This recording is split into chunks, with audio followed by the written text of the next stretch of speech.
সারা জীবনের ক্যালসিয়ামের ঘাটতি পূরণ হবে মাত্র 5টি খাবার খেলে। উচ্চ ক্যালসিয়ামযুক্ত এই 5টি খাবার খেলে কখনোই আপনার শরীরে ক্যালসিয়ামের ঘাটতি হবে না।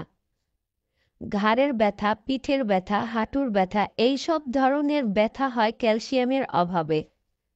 এছাড়া এই ক্যালসিয়ামের অভাবে আমাদের শরীর প্রচণ্ড দুর্বল হওয়া, মেজাজ খিটখিটে হওয়া, ঘুম ভালো না হওয়ার মতো সমস্যা হয়ে থাকে। আর ক্যালসিয়ামের অভাবে দীর্ঘদিন যে বড় ধরনের সমস্যায় পড়তে পারেন সেটা হচ্ছে হাড় ক্ষয় তৈরি হবে। কেননা হাড়ের ঘনত্ব কমে যায় এই ক্যালসিয়ামের অভাবে।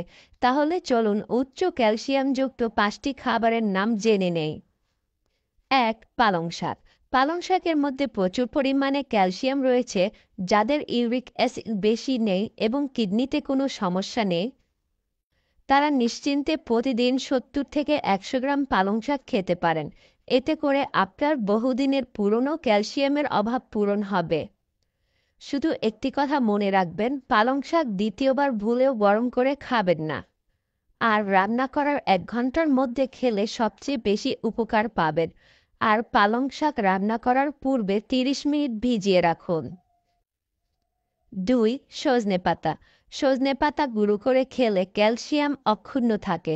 মনে রাখবেন, সজনে পাতা এমনই একটা পাতা যে পাতা কমলার চেয়ে 7 গুণ বেশি ভিটামিন সি এবং কলার চেয়ে 15 গুণ বেশি পটাশিয়াম রয়েছে। এতে দুধের চেয়েও বেশি ক্যালসিয়াম, ম্যাগনেসিয়াম, পটাশিয়াম ও জিঙ্ক রয়েছে। তাই সজনে পাতাকে বলা হয় সোর্স অফ এনার্জি। আর এ পাতা খেলে শ্রমজনিত ক্লান্তি, শরীরের ব্যথা ও বিষণ্ণতা দূর হয়ে যায়। তাই সজনে পাতা ক্যালসিয়ামের উৎস হিসেবে খেতে পারেন।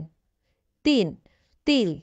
ক্যালসিয়ামের অভাব পূরণ করার জন্য আপনি তিল খেতে পারেন। যদিও কালো তিলে ক্যালসিয়ামের পরিমাণ সবচেয়ে বেশি, আপনি চাইলে সাদা তিলও খেতে পারেন।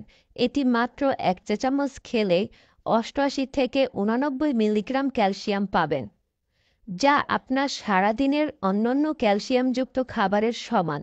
এই তিল আপনি খুব ভালো করে চিবিয়ে চিবিয়ে খাবেন। এটি আপনি রাতে ঘুমানোর আগে খেতে পারেন, আবার সকালেও খেতে পারেন। তবে ভারী কোনো খাবারের সঙ্গে তিল খাবেন না। হালকা খাবার যেমন দুধের সঙ্গে খেতে পারেন। 4. রাজমা। রাজমায় রয়েছে প্রচুর পরিমাণে ক্যালসিয়াম। এটাতে ক্যালসিয়ামের পরিমাণ টক দইয়ের চেয়েও বেশি। তাহলে বুঝতেই পারছেন কী পরিমাণ ক্যালসিয়াম পাবেন শুধুমাত্র যদি রাজমা খেতে পারেন।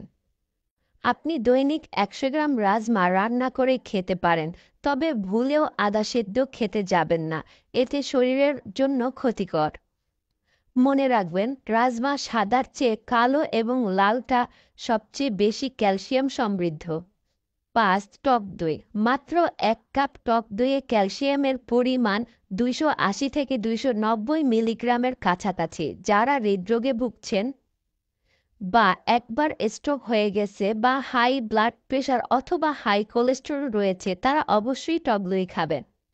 মনে রাখবেন, টক দই দুপুরবেলা খাবেন, কিন্তু কখনোই টক দই খালি পেটে খাবেন না। টক দইয়ের সঙ্গে সামান্য পরিমাণ পানি মিশিয়ে নিয়ে খেতে পারেন। আপনার শরীরে যদি ক্যালসিয়ামের অভাব থাকে তাহলে নিয়মিত এই খাবারগুলো খেলে ক্যালসিয়ামের অভাব দূর হবে।